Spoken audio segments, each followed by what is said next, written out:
분들을 보면은 아주 특별한 일들을 행하시는 분들이 많이 있으세요. 각 사람마다 은사로 주어진 은사들이 다 달라서 그 은사대로 사역을 하는데, 어떤 분은 병을 고치는 특별한 은사가 있으시고 어떤 분은 예언하실 수 있는 그런 특별한 은사가 있다고 합니다.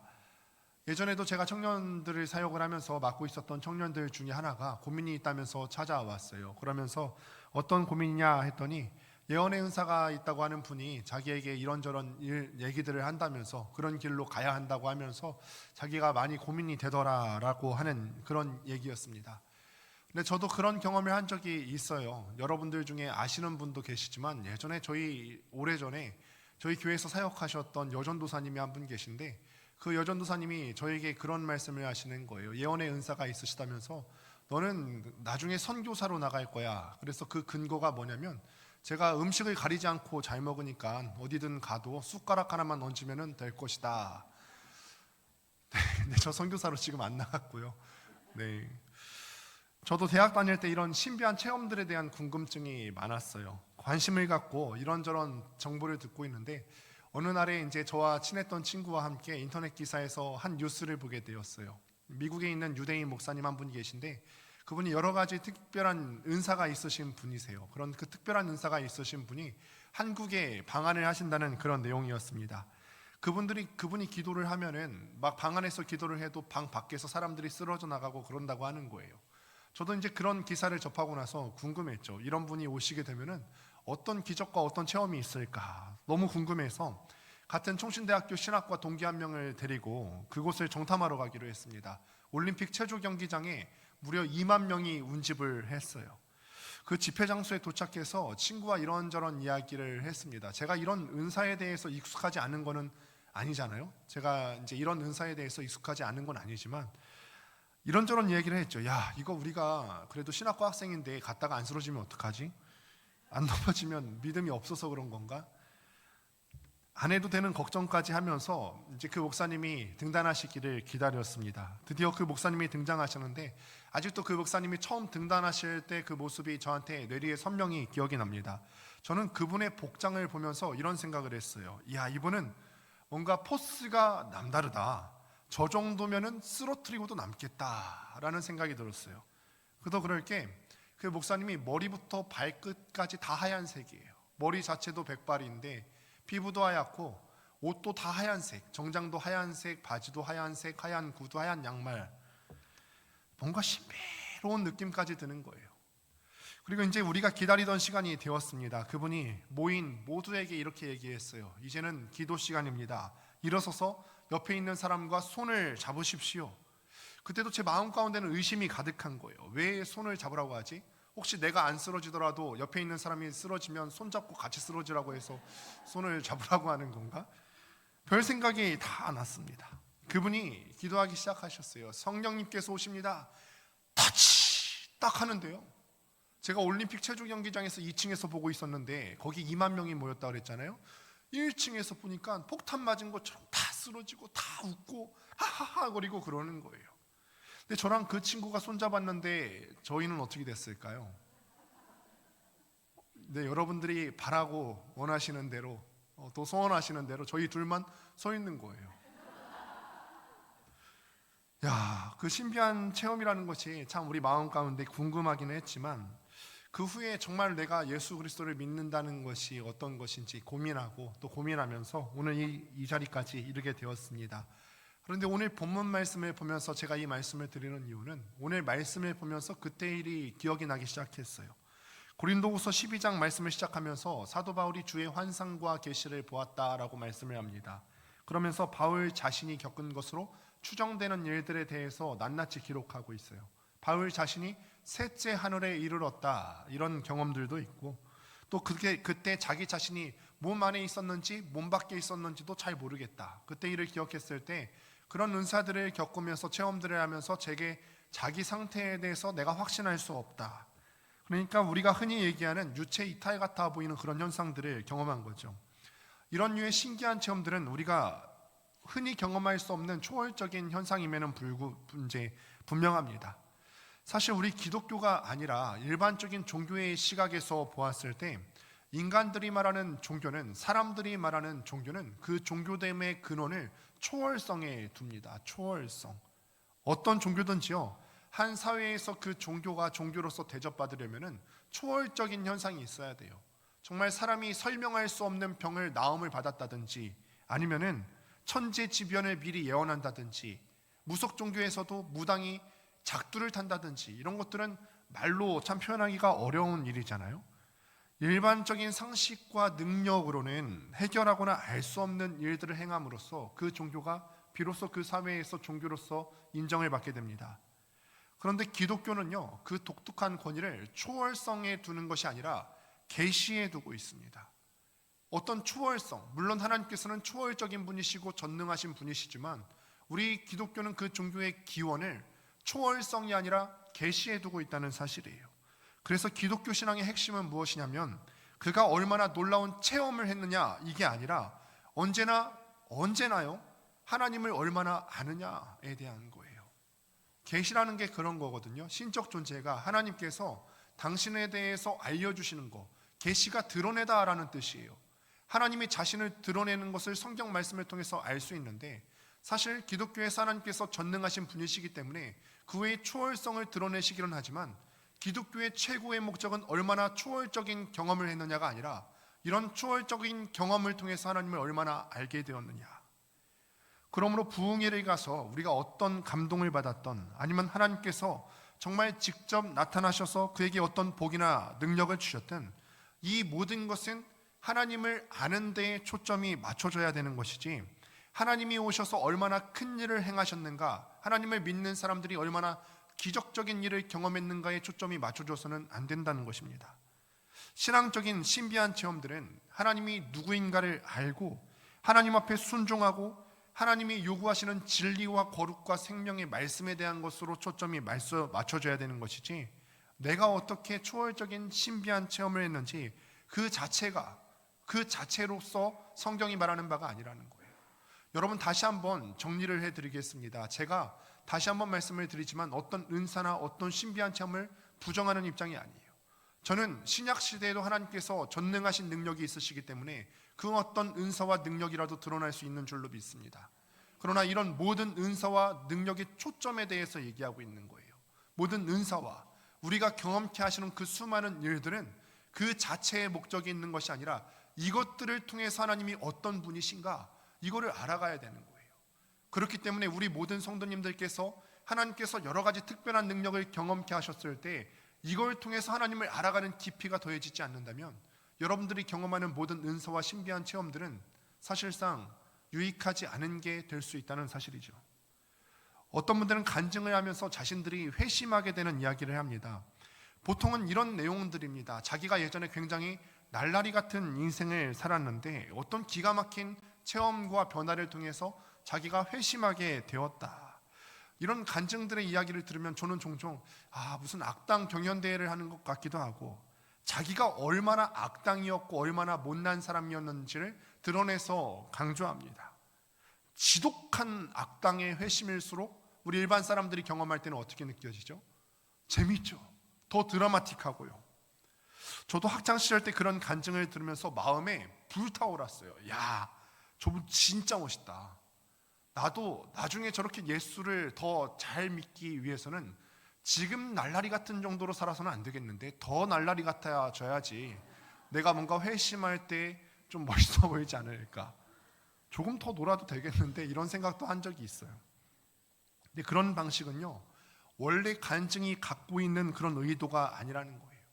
자기가 옛날에 어떤 악당이었는지를 얘기하는 것은요, 자기한테 어떤 구원받을 만한 자격이 없고 어떤 하나님의 은혜를 받을 만한 자격이 없었음을 대해서 얘기하는 것이지, 그래서 그것을 통해서 하나님의 자비로우심과 하나님의 사랑하심과 하나님의 은혜를 드러내야 하는 것이지, 그저 어떤 회심의 드라마틱함을 강조함으로 인해서 모든 사람을 그저 재미있게 해줄 필요가 없다라는 사실이에요. 이런 시각에서 볼 때 마찬가지로 신비한 체험이라고 하는 것은요, 내가 다른 사람보다 더 뛰어났다라고 하는 증거가 되는 것은 아닙니다. 반면에 어떤 경우에는 다른 방법이 없기 때문에 하나님께서 그 사람을 볼 때 다른 방법이 없어서 그만큼 더 모자른 사람이었기 때문에 그에게 특별한 체험을 해주게 하시는 걸 수도 있겠다, 이렇게 말할 수 있는 것이죠. 예를 들어서 우리가 이스라엘 사람들이 출애굽을 할 때 발락이 발람을 통해서 이스라엘 사람들을 저주하게 합니다. 그래서 발람이 이스라엘 사람들을 저주하러 가는데 하나님께서 그 일을 막으시게 하기 위해서 천사를 보내세요. 그런데 발람이 자기의 영적인 눈이 열려지지가 않으니까 그 천사의 메시지를 들을 수도 없고 볼 수도 없는 거예요. 그래서 하나님께서 어떤 방법을 쓰시죠? 당나귀가 천사를 보고 당나귀가 말을 하게 되는 기적을 체험하게 하세요. 신비한 체험이지요. 그런데 발람 입장에서 봤을 때 자기가 이런 신비한 체험한 것을 자랑할 만한 거리가 될까요? 이게 자랑할 만한 게 못 된다는 것이죠. 얼마나 무지했으면, 그가 얼마나 영안이 어두웠으면은 하나님의 천사가 하는 것을 볼 수도 없고 들을 수도 없으면은 하나님께서 짐승을 사용하셔서 그것을 듣게 하시는가? 짐승만도 못한 인간이라는 거예요. 종교라는 것이 초월이라는 개념 위에 정립되다 보니까 이런 신비하고 초월적인 체험들이 많을수록 그가 어떤 종교적인 차원에서 내가 남들보다 나은 존재라고 착각하기가 쉽습니다. 때때로 초월적인 경험이 있다고 해서 사람은 그 자체로 대단한 존재일 수가 없습니다. 한번 우리가 생각해 보셨으면 좋겠어요. 기독교가 사람들이 만들어낸 인위적인 다른 종교와 다른 점이 무엇일까요? 다른 종교들은요, 기본적으로 범신론이라고 하는 사상 가운데 세워져 있어요. 범신론이라고 하는 말이 무엇이냐면 우리 인간에 내재되어 있는 속성 중에 신적인 본성이 있다는 거예요. 그래서 이런 것들을 사람이 잘 개발하기만 하면 내가 신적인 지위까지 올라갈 수가 있다.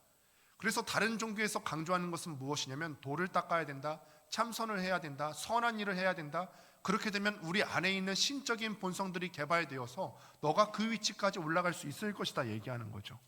인간의 신성을 각성시켜서 높은 수준으로 끌어올리는 다른 종교들은요, 그래서 돌을 깨우치는 싸움이요, 자기 안에 있는 어떤 신적인 가능성들을 깨우쳐서 높은 단계에 올리는 그런 작업을 하게 됩니다.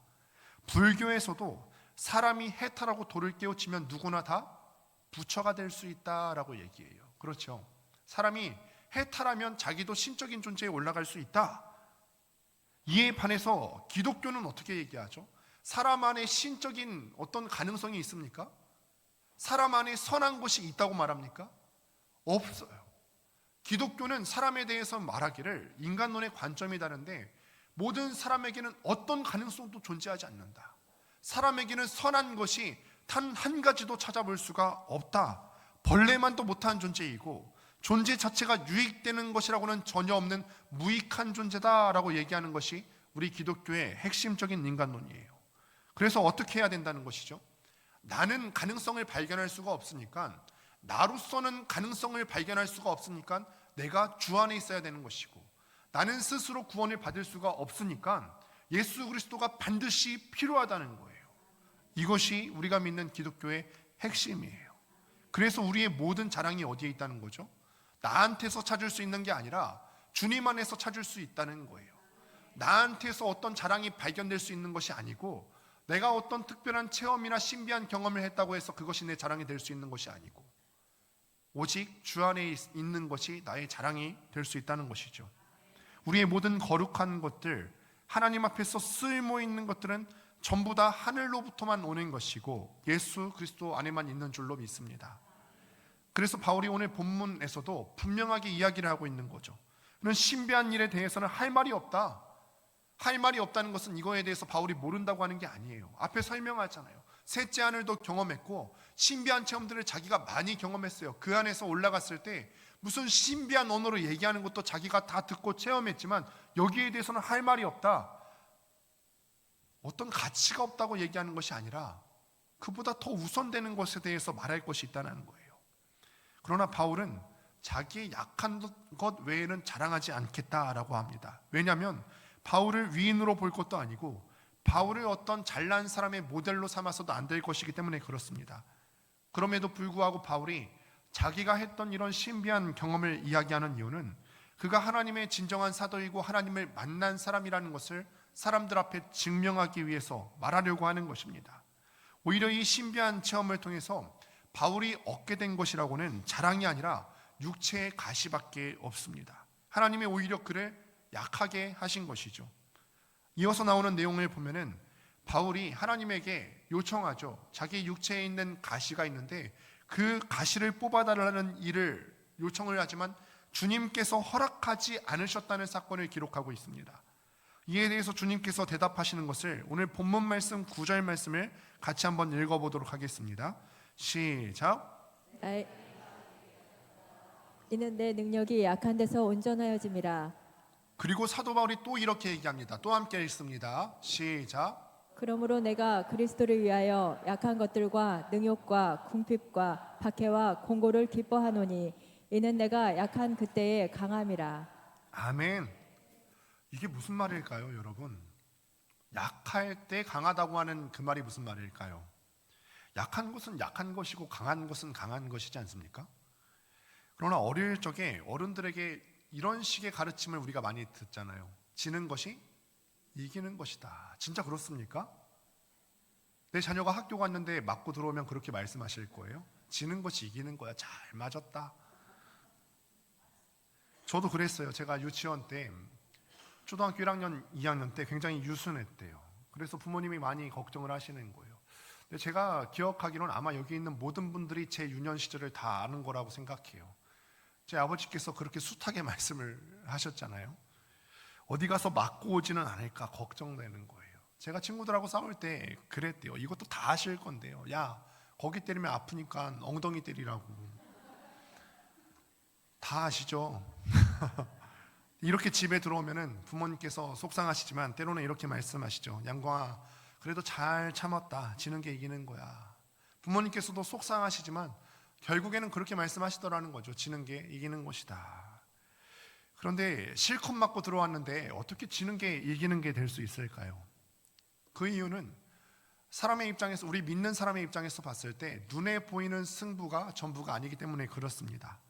사람 중에 누가 승자냐고 한다면 우리 믿는 사람의 입장에서 봤을 때 더 큰 믿음을 가진 사람이 승자고, 더 큰 꿈을 꾸는 사람이 승자고, 더 큰 이상을 보는 사람이 승자고, 더 큰 하나님의 나라의 가치를 보는 사람이 승자인 줄로 믿습니다.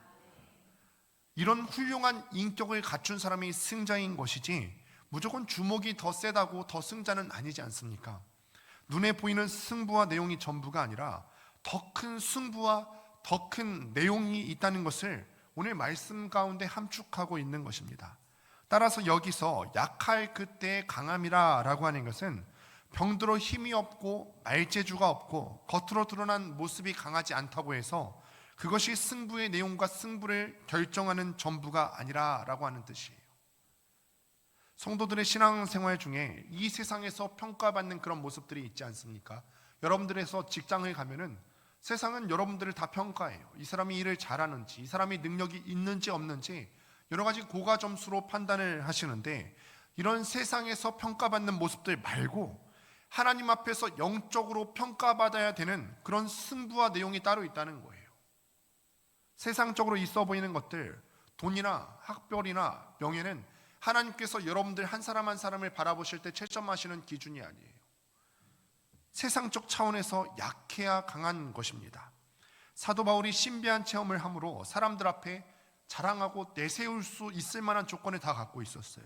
그러나 7절에 보시면은 하나님께서 이 사도 바울로 하여금 자랑하지 않게 하려고 육체의 가시를 주셨다고 합니다.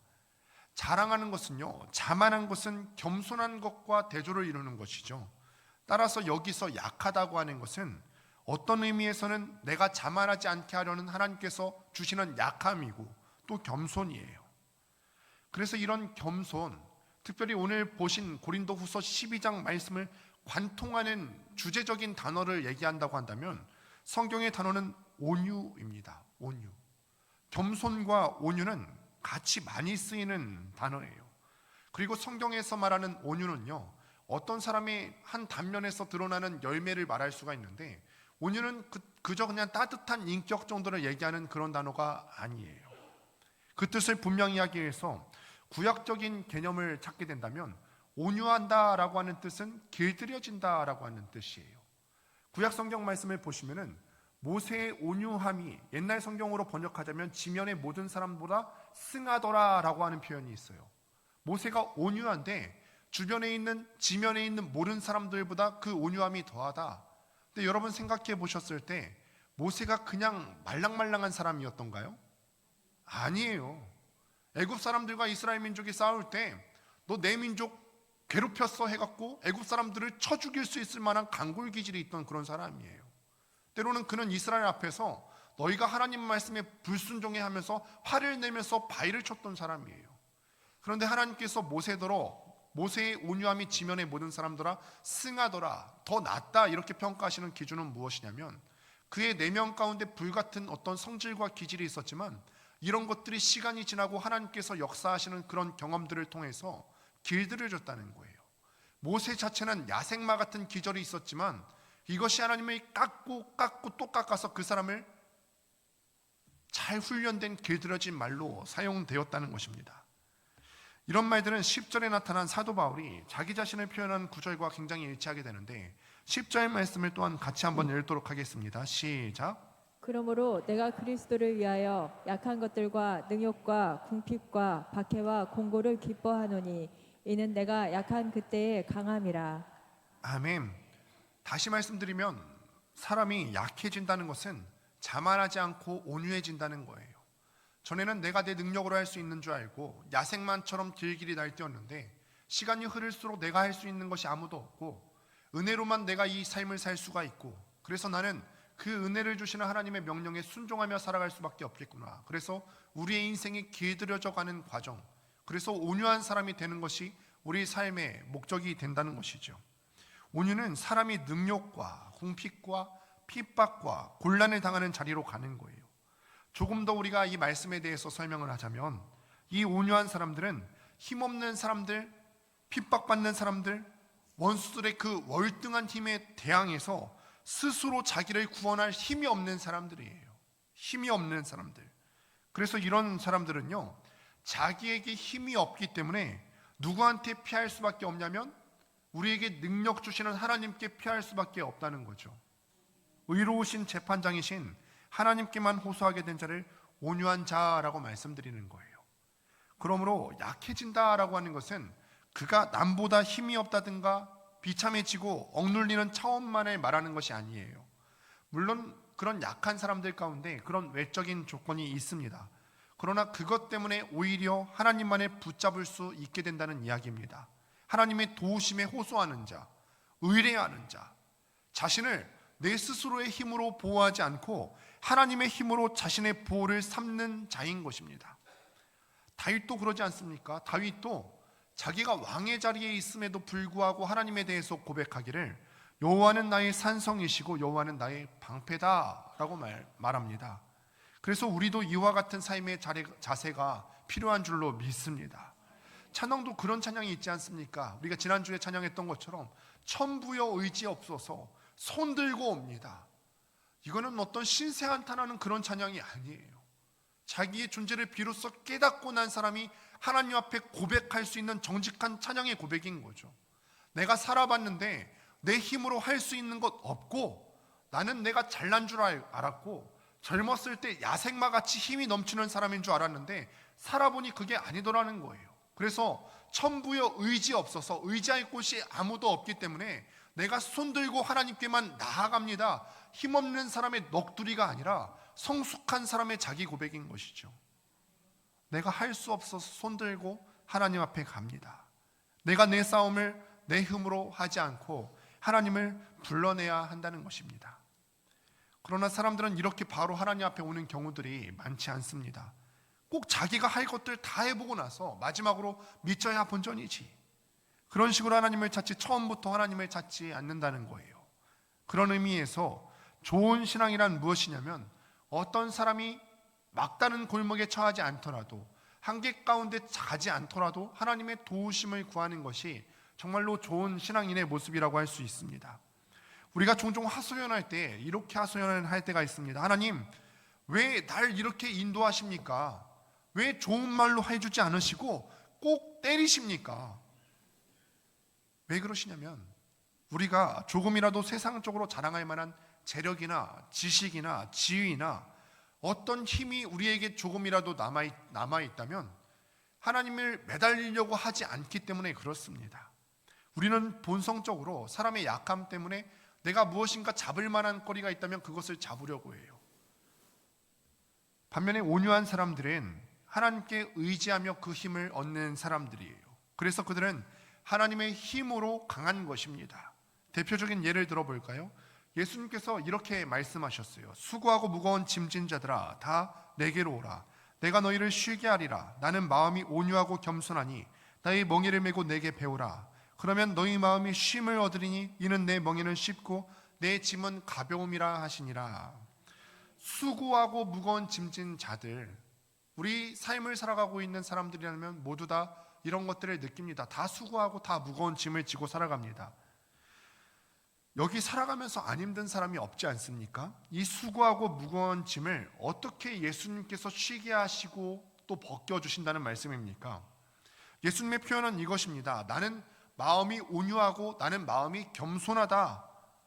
고린도후서 12장에서 우리가 방금 살펴본 바대로 하자면 예수님은 지금 누구의 힘으로 이 짐을 진다고 하시는 거죠? 자신의 힘으로 짐을 지는 것이 아니라 성자이신 예수님께서도 성부 하나님의 힘으로 그 짐을 질 수 있는 힘을 우리에게 주신다는 거예요.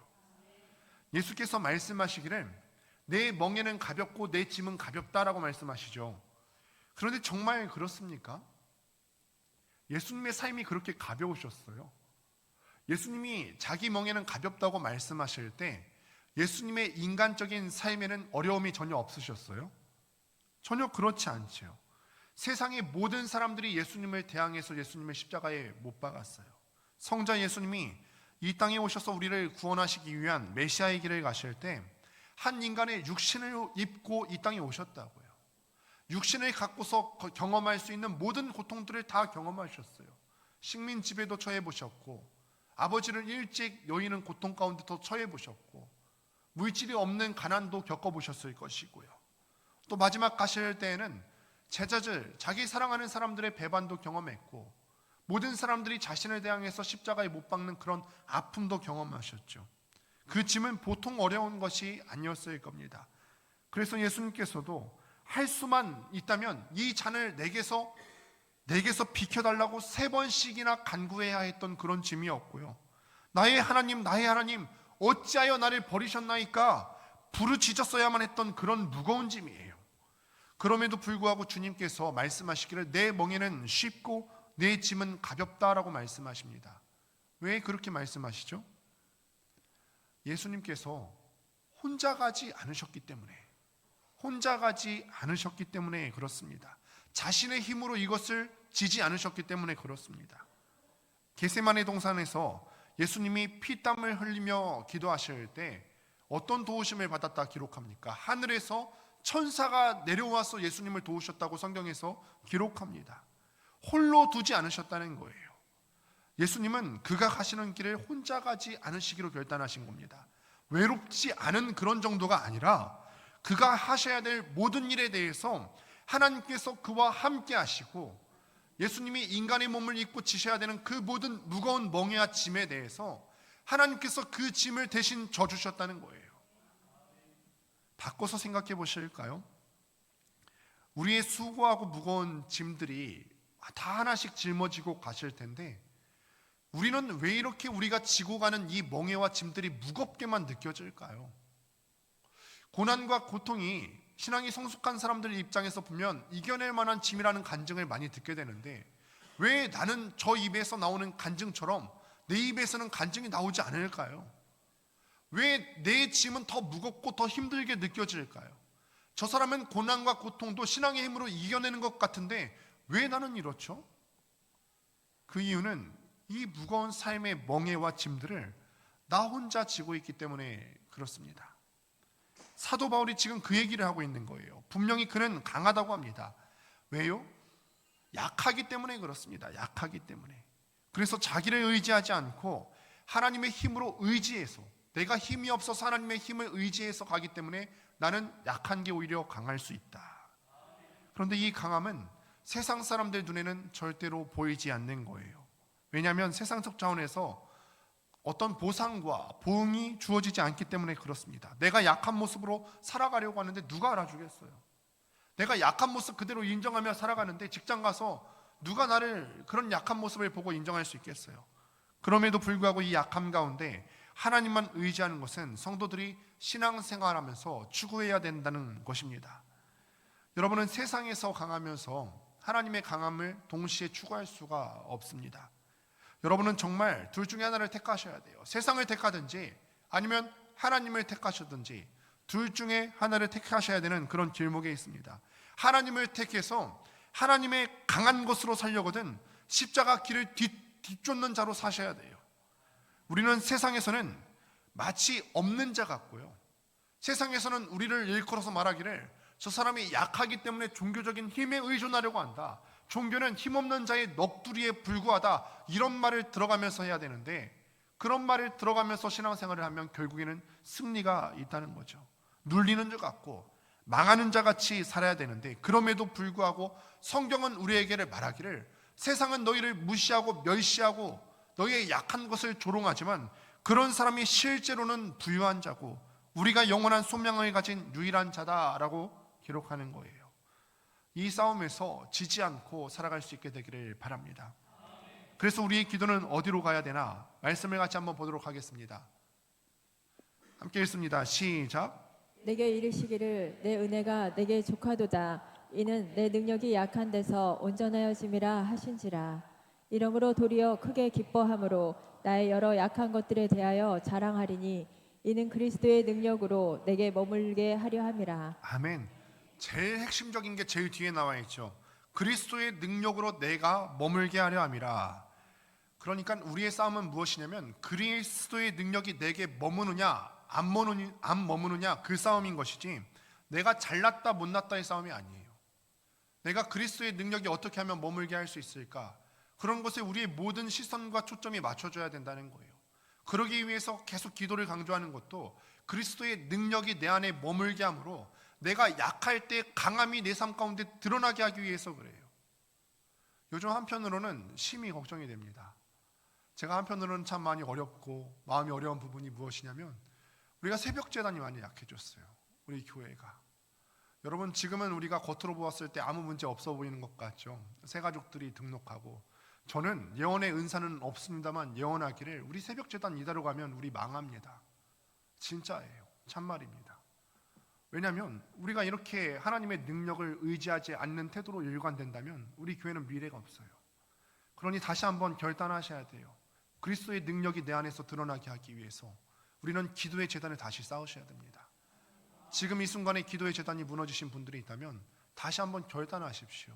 내일부터 우리의 기도의 제단을 다시 쌓으시고 우리 매일의 삶 가운데서 기도의 능력을 의지하면서 예수의 능력이 내 안에 머물게 할 수 있게 되기를, 그렇게 사는 삶 될 수 있게 되기를 간절히 소망합니다. 우리는 잘날 필요가 없어요. 내가 잘날 필요가 없습니다. 우리는 그저 우리의 존재를 아셔야 돼요. 우리는 보배를 담고 있는 질그릇으로만 역할을 감당하면 됩니다. 고린도후서 4장 7절에 이렇게 기록하는데 우리가 이 보배를 질그릇에 가졌으니 이는 심히 큰 능력은 하나님께 있고 우리에게 있지 아니함을 알게 하려 함이라. 우리는 질그릇과 같은 존재예요. 보배를 담고 있는 질그릇은요, 그 가치가 질그릇에 있는 것이 아니라 어디에 있죠? 질그릇에 담고 있는 보배에 있는 거예요.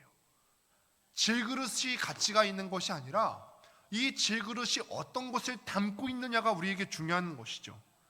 마찬가지로 우리의 가치와 능력은 우리 스스로가 아니라 우리가 붙잡고 의지하고 있는 하나님께로부터 오는 것입니다. 우리가 한 인생의 가치는 어디서부터 오냐면 내 안에 그리스도께서 담겨져 있느냐, 이 질그릇 같은 나의 삶 가운데 예수 그리스도의 능력이 담겨져 있느냐에서부터 온다는 거예요. 그럼 한번 생각해 보실까요? 보배를 담고 있는 질그릇은요, 그 보배를 드러나기 위해서 잘 깨져야 될까요? 아니면 오히려 더 굳건하게 단단해져야 될까요? 보배를 드러내기 위해서 잘 깨지는 그릇이어야 됩니다. 그런데 우리의 기도 생활은 어떠냐면 우리의 기도는 이 질그릇을 더 단단하게 만들어 달라고만 기도하고 있지 않습니까? 우리의 질그릇을, 하나님 내가 질그릇 같은 인생인데 내 인생 좀 다이아몬드 그릇으로 바꿔주십시오. 내가 육체적으로 의지할 만한 것이 없이 연약해서 하나님만 붙들게 해달라고 기도해야 되는데 육체적으로 의지할 만한 것들 좀 달라고 기도하고 있지는 않습니까? 돈이나 안정된 직장이나 건강 다 살아가면서 필요한 것이 물론 맞습니다. 그러나 우리가 여기에만 너무나 집중하고 몰입한 나머지 그 모든 것들을 허락하시는 하나님을 잊은 것은 아닐까요?